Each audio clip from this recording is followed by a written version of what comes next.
had playoff aspirations and beyond, just like us. So I guess it was inevitable. You know, we've both been around for quite a while, so we both still enjoy playing and competing. It's going to be a very competitive game. We won't feel anybody! Okay, just like that! Give it to AK till he scores.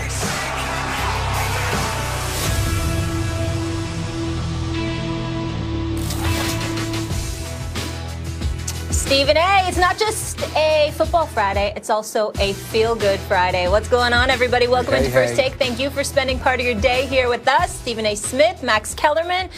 I'm Molly Karen Rose, and fellas, I'm really pumped for this weekend. We've got 4 divisional games, and obviously the main event, Max, you know what it is, Brady Breeze. We'll get to those in just a minute, but first, fellas, I want to get your reaction to some news in the NFL. So let's start there, if you're cool with that.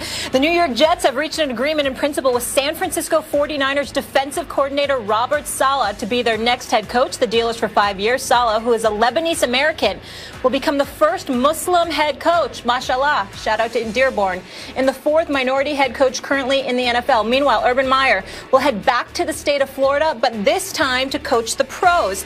He is the new head coach of the Jacksonville Jaguars. Stephen A., I like both these hires, so this is a tough one for you, but which one do you think is the better hire?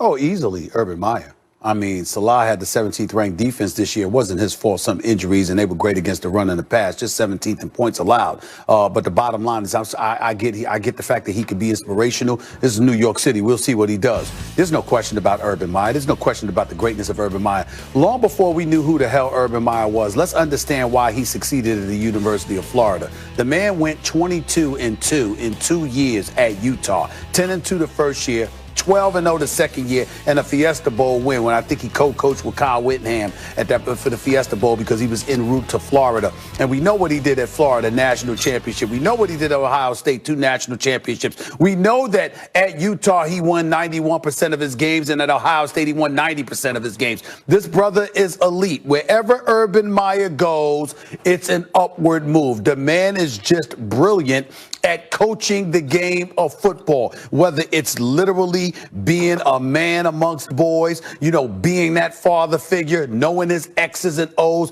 knowing how to inspire, to motivate, to maximize the potential around you. He's proven it on the collegiate level. Is the NFL different? Absolutely, it's different for most coaches, but the elite ones, it doesn't appear to matter in some cases. I think this is one of those cases. He's not just going to Jacksonville, but he's going to bring Trevor Lawrence with him, so they'll finally have a quarterback that they can rely upon and build around. And obviously, you don't have Tom Coughlin hovering over this organization, getting in the way with his drill sergeant tendencies that serve to alienate stars like Jalen Ramsey, Calais Campbell, and others. No, this is a situation where Urban Meyer and his impeccable resume speaks for itself, and I think that's a huge, huge deal, particularly in Jacksonville. Remember, Max, it doesn't matter the market in the National Football League. They've successfully gone about the business of accomplishing parity throughout. Small market teams, big market teams, it don't matter with a hard salary cap league or whatever the case may be.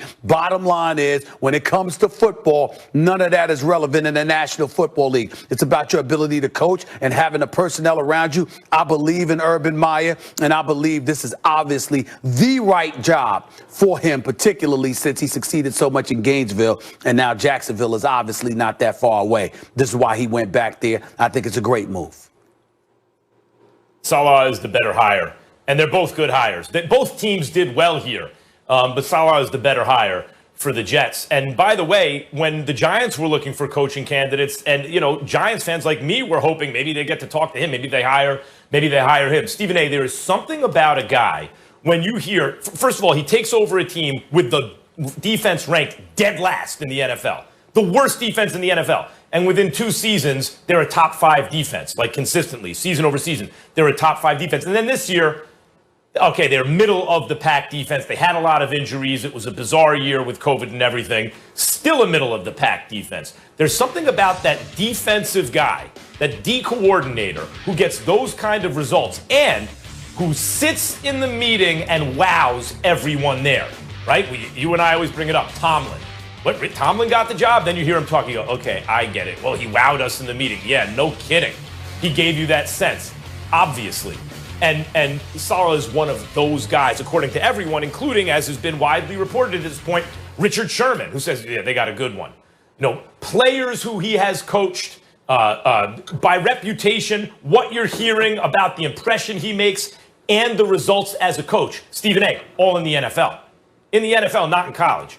Now, I know the Jags are in a really good position. Urban Meyer inherits a good situation because while you can't really recruit in the NFL, that's a big part of coaching in college, he is sort of, in a way recruiting because they're going to use the pick on the best quarterback in the draft, on Trevor Lawrence. And that gives them an advantage. And it's been widely reported, or at least Adam Schefter's reported, they have $100 million in cap space. But guess what? The Jets have the second pick in the draft, and they have another first-round pick. They also have a lot of draft capital, and they have like $70 million in cap space. So they both inherit good situations. And while they're both good hires, after everything I just said about Saleh, you have to start to parse things and see where there's a little difference. Stephen A., Urban Meyer's managerial skills in terms of his staff and that was a controversy with Zach Smith that had him leave his last job, right? Well, that's a lot of being an NFL head coach. Not fair. It is. That wasn't about football. I'm saying that wasn't about football. That was about some other things. But that's part of it. That's part of it. That could happen to anybody, Max. I'll say this. Urban Meyer has twice left jobs when it got tough. And by the way, they were going in the wrong direction. Ohio State, when you look at how many bad losses they had, it's not that there were a lot of them, but the losses, wow, they lost that game. Their issues in the running game, that all happened in Urban Meyer's last season. Now, he was dealing with a lot, I understand. But that's the fact of the matter. And what you've seen is he takes off. So the Jags have a guy where they have to wonder, when the going gets tough, is he going to take off? Meantime, the Jets got a guy who's a rising star among coordinators, who everyone seems to think they got lucky to get, and who has NFL experience succeeding. We'll see. We'll see. First of all, I want to say this. He's of Lebanese descent. That's my understanding. And they're saying that maybe he's the first Muslim Arab American, obviously, to be an NFL head coach. So from a diversity perspective, we should all be happy and very happy for him. I like the guy personally. Got a defensive background. First year defensively, 25th. Second year ranked 28th. Then he catapulted to 8, went to the Super Bowl. And then last year they fell off a little bit because of COVID. There's no question he deserves the job, and I'm happy for him. I'm just thinking that, what about Sam Darnold? You brought in a defensive guy. Hopefully that'll help Sam Darnold. We'll find out. We'll see. They both look pretty solid to me, but you guys are the opinion makers here. Let's keep it rolling because we got a big one this weekend, and I cannot wait for that. The best game of the weekend, fellas, in my humble opinion, Brady Breeze, Bucs Saints. Drew is 5-2 versus Tom all time. New Orleans, a 3-point favorite. Max Kellerman. I love hearing you talk about Tom Brady, so I'd like to come to you first. Do you believe that he will pull off this upset in New Orleans? I don't, and I do think it would be an upset, not just according to the odds makers. I expect the Saints to win. The Bucs are peaking at the right time. There's no question. They look like they're firing on all cylinders. But let's keep in mind, and I know it's hard to imagine. People think, can you imagine Tom Brady being beat